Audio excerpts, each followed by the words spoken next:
संगत जी, जो भी रहा होगा अपनी आवाज को जनता में पहुंचा दिया।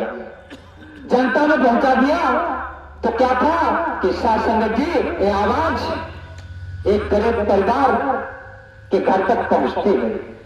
एक गरीब परिवार के घर तक पहुंचती है तो क्या होता है साथ संगत जी, उस परिवार के सदस्यों ने सोचा होगा कि एक छोटा सा बच्चा उनके परिवार में था। उन्होंने सोचा होगा कि बच्चा किसी काम का नहीं है, वो बच्चा किसी काम का नहीं है, इस बच्चे को राजा के राजमहल में पहुंचा दिया जाए। शासक जी, जैसा कि उन्होंने सुना था कि जो भी बच्चा हमें देगा उसको बहुत सारा धन दिया जाएगा। तो क्या था, शासक का बच्चा राजमहल में पहुंचता है। राजमहल में पहुंचता है तो शासक जी राजा की तरफ से इशारा होता है, राजा की तरफ से इशारा होता है कि हे बेटे, हे पुत्र, ये बताओ तुम्हारी अंतिम इच्छा क्या है, कि तुम्हारी अंतिम इच्छा क्या है। तो क्या था शासक जी, उस बच्चे ने कहा होगा कि मुझे गीली मिट्टी मंगवा दो, मुझे गीली मिट्टी मंगवा दो। शासक जी गीली मिट्टी मंगवाई गई होगी, गीली मिट्टी मंगवाई गई होगी। जब उस बच्चे के सम्मुख वह मिट्टी आई होगी तो शासक जी उस मिट्टी से उस बच्चे ने 4 महल बनाए, उस मिट्टी से 4 महल बनाए होंगे। और शासक जी 4 महल बनाने के पश्चात उसने 3 महल को अपनी लात से गिरा दिया, 3 महलों को उसने अपनी लात से गिरा दिया। शासक ने 4था महल जो बचा हुआ था उस महल के सामने हाथ जोड़ करके खड़ा हो गया, उस महल के सामने हाथ जोड़ करके खड़ा हो गया। और शासक जी विनती नम्रता के साथ में शासक ने विनम्र निवेदन किया होगा, अपने परमात्मा को याद किया होगा, उसने अपने परमात्मा को याद किया होगा।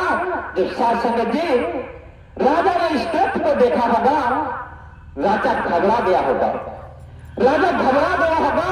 शासक जी राजा ने बच्चे से कहा होगा कि शासक जी ये क्या है, जो तुमने 4 महल बनाए हैं, इन 4 महल में से 3 महल को तुमने लात क्यों मार दी, इनको 3 महल को क्यों गिरा दिया। शासक जी क्या था, उस बच्चे ने अवगत कराया होगा कि जो मैंने पहला महल गिराया है वो महल मेरे माता पिता का था, वो महल मेरे माता पिता का था, जिन्होंने मुझे बेकाबिज समझा, मेरा कोई मोल नहीं समझा, मेरा उस परिवार में मेरी कोई कीमत नहीं समझे और मुझे आपके सम्मुख भेज दिया। अब दूसरा महल मैंने उन रिश्तेदारों का गिरा दिया जिन रिश्तेदारों ने मेरे माता पिता को नहीं समझाया, मेरे परिवार को नहीं समझाया। और तीसरा महल जो मैंने गिराया हुआ है वो तीसरा महल महाराज आपका है, ये तीसरा महल महाराज आपका है, क्योंकि आप जनता के रक्षक हैं, प्रजा के रक्षक हैं। आप रक्षक होते हुए भक्षक क्यों बन गए, आप रक्षक होते हुए भक्षक क्यों बन गए। तो शासक जी राजा ने अपनी इस प्रतिज्ञा को बदल दिया और शासक जी मन में विचार कर रहा था और अवगत करा दिया कि 4था महल जो बचा हुआ है, ये 4था महल स्वयं मेरे नारायण साकारी परमात्मा का है। यदि नारायण साकारी परमात्मा के सामने मैंने समर्पण कर दिया, मैंने सबको परमात्मा के दरबार में छोड़ दिया, तो शासक जी संसार में मेरा कोई कुछ बिगाड़ने वाला नहीं है।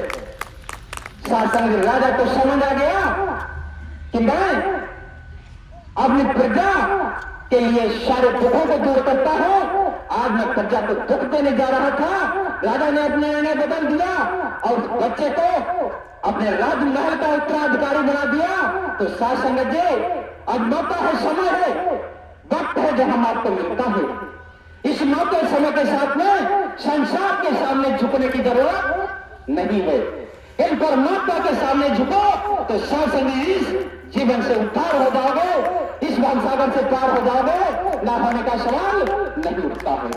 तो साथ संगत प्रेम से बोला नान साकार आपकी संपूर्ण में सदा सदा के लिए जयकार हो, जय जयकार हो। साथ संगत जी,